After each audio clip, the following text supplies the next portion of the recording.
So hello everyone, welcome back to my channel. My name is Devaparna Datta.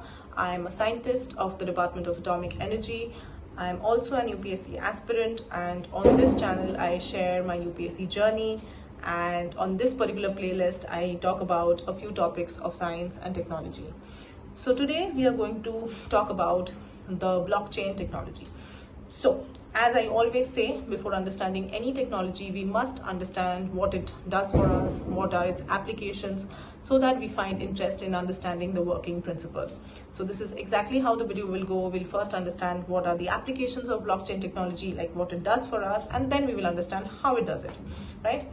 So if I have to explain blockchain technology in very simple terms, I would describe it as a technology that helps in the transfer of digital assets between entities and without the intervention of a central authority. So please emphasize on the word digital assets, okay?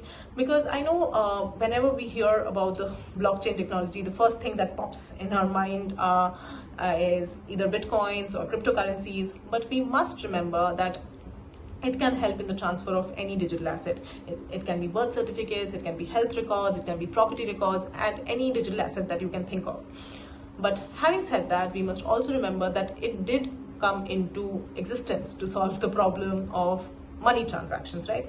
So to understand what problem it really wants to address, what is the problem that it really wanted to address, let's go a little back and understand it with an example.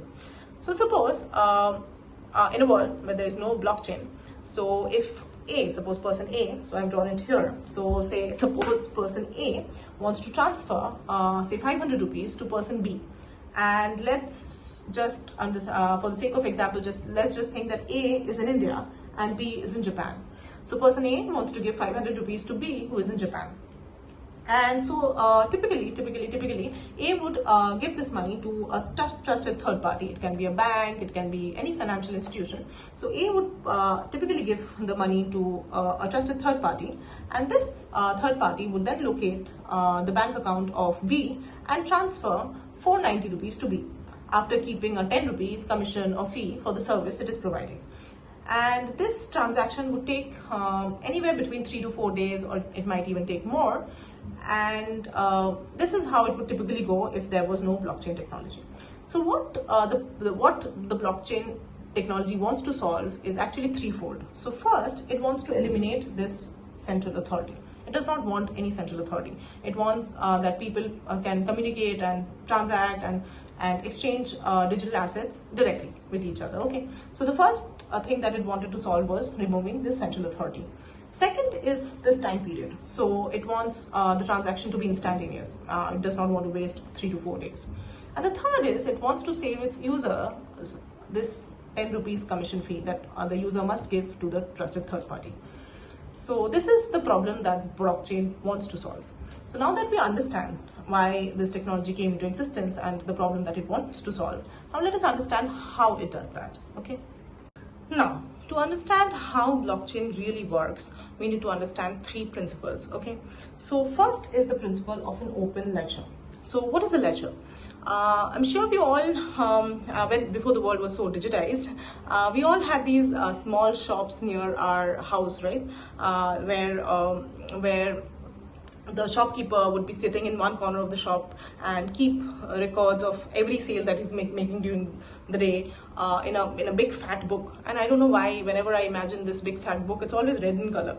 I'm not sure why. Probably all the shops near my house had red ledgers, okay? So this is a ledger. That is basically a book or a record book, or basically a record of transactions, okay? So a blockchain is an open ledger. So what do we mean by an open ledger? So let's understand again with an example, okay? Say there are 4 people, A, B, C and D, and they want to transfer money to each other, and they want to do it in the absence of any central authority or any central bank. So let us assume at the inception or at the genesis of this particular network, A has 10 rupees, okay? So A has 10 rupees, and so A decides to give B rupees 5, okay? So the moment we understand that, okay, A is giving A is giving B rupees 5, let's add a transaction block. We can call it a block. So A giving B rupees 5. Okay, and we will add this to the existing, and we'll just link it to the existing data that we have. So we have A has rupees 10, and now A is giving B rupees 5. Okay, now B wants to give C, say, rupees 2. Okay, so B wants to give B wants to give C rupees 2. So we'll also add this transaction. We'll also link it, that B giving C rupees 2. So we'll also link this particular transaction in our chain of records. Okay, now suppose C wants to give D rupees 1. Okay, so this is again, we will link this transaction to like C giving D rupees 1. Okay, so now what do we have? We have this chain of records, right? Exactly why it's called a blockchain, but we have this chain of records, and now this is an open ledger. So this is a ledger, but why is it open? It's open because it is visible to all of the members of the network. So A can view it, B can view it, C can view it, D can view it, and not only can they view it, they can also track the money. They can understand, they can find out where the money is, with whom the money is, whether a particular transaction is valid or not, and hence this entire concept is called an open ledger. Now, but here we see that again there is one central place, right, where the ledger is. So it's again a central authority, right? Somebody must be controlling this place. So it's again a central authority. But as we discussed before earlier, that blockchain wants to solve the problem of a central authority. So blockchain must eliminate this, right?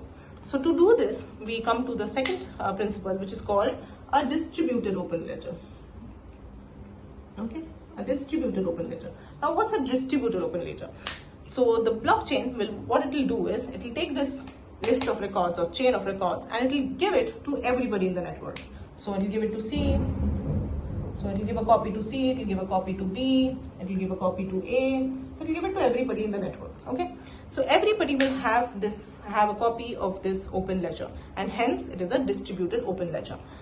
So we did solve the problem of having a central authority, but we created a new problem for us, right? What is this problem? This problem is now everybody has a chain of records, and we have to verify whether so now the problem is that all these records must be identical, they must be synchronized, and they must be validated. Otherwise, no point, right? Otherwise, no point in having an open ledger if everybody is having some other data, some different data. Nobody will be able to validate any of the transactions. So the major problem with a distributed open ledger was having the ledger validated, having it synchronized, and having it identical. So to solve this problem, we'll come to the third principle, which is called the mining principle. That is, we'll come to the miners.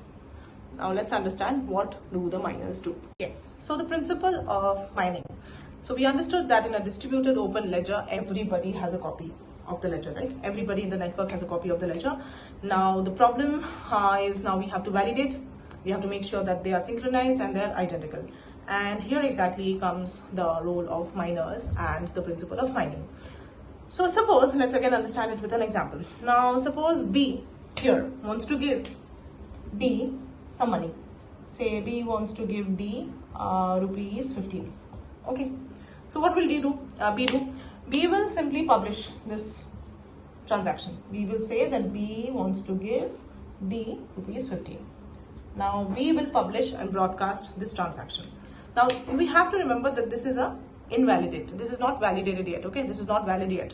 This is just a transaction that has been published by B. B wants everybody to know that I want to give D rupees 15, but this is not yet validated. We don't know whether B can give 15 rupees, like whether B has 15 rupees to give.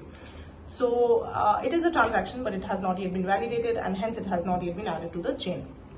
So this is where the role of miners come. So who are these miners? So miners are people, basically they are people or they are entities.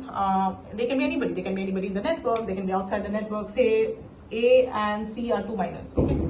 So what miners do is they compete with each other to validate this and to add it to the ledger, to add this particular transaction to the chain.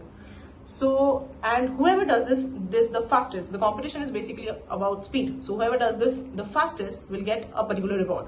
And in this case, it is Bitcoins. Okay. It is the value of it is the money. So now they have to do it fast. Now, so what does a miner basically have to do to get this reward or to win? And like we know that he has to be the fastest, but what does he have to, what does he actually have to do? So he has to do two things, right? First is validate the transaction. So he has to validate that B has the capability to give C rupees 15 and B has given C rupees 15. So this has to be validated. And this is easy, right? Because we have an open ledger, we can see all the transactions. So we just have to, it's just calculation, right? We have to just make sure that B has the capacity to give rupees 15 to C. So this part is easy. What is the second part? The second part is he has to generate a key. A key which will enable him to add this transaction to the chain of records. Now this is where he needs computational speed. Why does he need computational speed? Is because this key, it's a random number. Okay, it's a random number and he has to keep coming up with numbers, keep calculating to come and arrive to this particular number. And this requires immense computational speed, computational energy and computational speed. So this is why he gets the reward. Whoever does this the fastest, like validates and then comes arrives to this key to link it to the chain of records, wins the game. So now, why does generating this key require so much computational power or energy? So to understand this, we have to understand how a block looks. So this is what we are going to see now. Okay. So to understand how the blockchain works, let's look at a block. This is exactly how the block of a blockchain looks like. So what are the components? So it has a serial number, it has a block for a serial number, it has a space for a serial number. Then it has something called nonce. So what is nonce? Nonce is basically a number used once. Okay, we'll come to that, we'll understand why there is this nonce. Then we have the data. This is exactly where we put the transactions, right? Say A gave B rupees 10 and B gave C rupees 20, whatever. We'll put the transaction here. So this is the place for the data. Then we have the previous hash number and then we have the hash number. Now I'll also come to the hash number. So since this is the first block, so the previous hash number here will be 000. Okay. Now let us understand what this hash number is. So hash number is like a unique fingerprint. Okay. So whatever I put in these three blocks will generate me a hash number. Now let's just for the sake of example, since this is the first block, let's just think that the serial number is 1. Let's not put anything in the nonce now, and let's just put something in the data. Say suppose I put my name, Devaparna. Okay. It can be anything, okay, it does not have to be a transaction. I put Devaparna. Now the name Devaparna will generate a hash number. Hash number is basically a combination, it will be generated because of the combination of data, nonce and serial number. So suppose serial number 1, blank nonce and Devaparna generates a hash number of 1, 2, 3, 4, 5. Okay. Hash number is basically a long serial number. It's a very long serial number. And even if you put nothing in the data, still the combination of serial number 1, blank nonce and blank data will also generate a hash number. You have to understand that it's a fingerprint of whatever is put in these three blocks. Okay. So suppose I put Devaparna, the serial number 1, blank nonce and the name Devaparna together generates this hash number. Now suppose I change this to, suppose I just write good. Okay. Now again this number will change. This number will change. This will become say 23232. Okay. So hash number is anything, it is basically a fingerprint of whatever is there in these three. And it will be unique every time. Every time I change anything in these three, even if I change the serial number to 2, the hash number will change. Okay, it's a combination of whatever is put here. Now, so why do we have, this is exactly, this data is exactly where we put the transactions. So suppose in this data, this is the first block, right? In this data I put that A pays B rupees 10. Now, the serial number 1, the blank nonce and the data together will generate a hash number, say 1, 2, 3, 4, 5. Okay. Now, so this is done. Then what is the usefulness of the nonce? Why do we have an extra space? Now, see, blockchain technology, the algorithm has to ensure that mining this particular number, this hash number is difficult.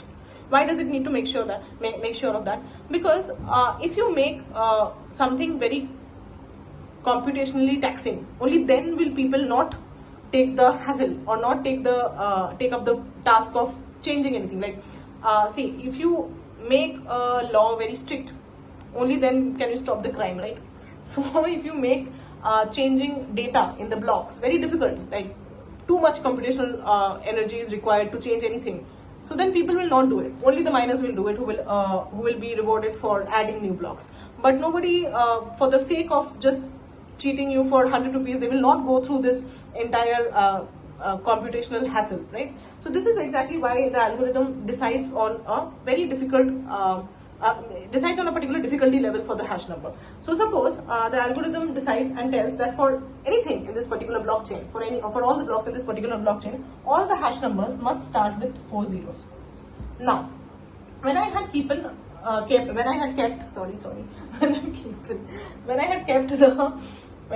the nonce blank, then I know that serial number 1 and this particular transaction was giving me a number 1, 2, 3, 4, 5. But what is the condition of difficulty? That this hash number has to start with 4 zeros. So to get a number which starts with 40, I have to keep changing the nonce, right? So I have to put something in the nonce that will give me 4 zeros in front of the number. So maybe I'll start with 1. I'll check whether anything happens. So I see that when I put 1, then this number becomes 1, 1, 2, 1, 2, 4, 5. No, it's not fulfilling my conditions. Like this is exactly where you need the computational energy. So it will keep on testing. So this is what is mining. So I'll go for number 2 then. Number 2, I see that, okay, when I put number 2, it's becoming 1, 2, 3, 4, 5, 6. But I still don't have 4 zeros. So like this, I keep on trying every number. Maybe I'll try 1, 0, 5, 6, 0. And still I see that maybe it's starting with 1, 0, but it does not have 4, 0.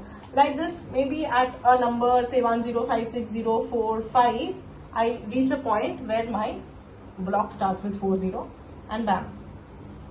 This is a signed block. Then I can add it to the chain. Okay. Now, what is this previous hash? Now, since this is the first block, previous hash is 0. So in the next block, what will happen is this hash number, which is generated and this block is confirmed and it's signed and it's added to the block. Now this hash number will go to the previous hash of the next block. So let me draw 2, 3 blocks so that I can explain you. Okay, so this is a really messy diagram. Actually, I do have a whiteboard, but it's not where I record this from. Okay, so it's in my flat. So I was very tired today, so I couldn't carry it down. Yeah, I hope I'll be able to explain this with this. From the next time, I'll surely have a whiteboard for something like this. Okay, so please don't mind. So what I was saying is, suppose this is a block. That block was the first block, right? So the hash number was 0, 0, 0, 0. Now, once you have added 2, 3 more blocks, and these are validated blocks, suppose. So every time, this is the hash number of the first block, right? So this will be the previous hash number of the next block, right? And this hash number of the second block will be the previous hash number of the third block. Now, and these are the transactions, whatever transactions has been validated, and these are the nonce. Suppose these are the nonce that we needed to arrive to a number that starts with 4 0. You can see that every number starts with 4 zeros, right? And these are the serial numbers. So the serial number, the nonce and the data together will generate a hash number. We have to make sure that the hash number starts with 4 zeros because that is the difficulty level that has been set by the algorithm to make sure that nobody can mess around with the blocks. And now that we have a chain of blocks, now suppose somebody wants to cheat the system and somebody wants to change, suppose C now wants to earn some extra money. So C thinks that, okay, I'll just go and to the second block, and what I'll do is I will, instead of A giving me 10 rupees, I'll just write A gave me 1000 rupees. And so if C wants to do something like that, C has something like that in the mind, so C comes here and tries to do something like that. The moment C tries to mess or tamper with the data, what will happen is the hash number of that particular block will change. And this will be flagged in every block because once this hash number is changed, it will not match with the previous hash number of the next block. The next block already has a previous hash number, right? The moment C tampers with this data, the hash number changes. The moment the hash number changes, it's a distributed open ledger. Everybody can see everything. The moment this hash number changes, people can notice, okay, there is something wrong because this hash number does not match with the previous hash number of the next block. And bam, C gets caught. Okay, so this is why it is such a secure system, because nobody can tamper anything from in between. So now if you still want to tamper, suppose you still want to do that, now what you have to do? Now you have to go, if you change this hash number, then you have to go and mine something else and change, mine this entire thing again and change this hash number. Like that you have to mine every block again to change all of them so that nobody notices. And that requires huge computational speed and huge computational energy. And by the time you finish doing that, you will get caught in between, right? Because it's an open ledger, everybody can see everything. So this is exactly how the blockchain works. I know it can be a little confusing, and I'm sure there might be doubts if there can be doubts.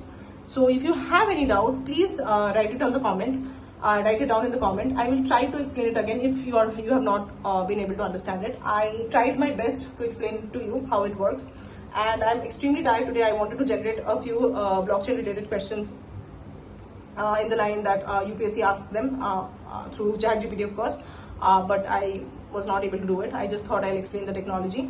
But if you have any doubt, if you did not understand any part of it, then please leave it in the comment. I'll try to explain it again. But I think it should be clear. I think what you really need to take back from this video is what it does, what blockchain does, and how it does it. So you basically have to be clear with the ideas of an open ledger, of a distributed open ledger, and of mining.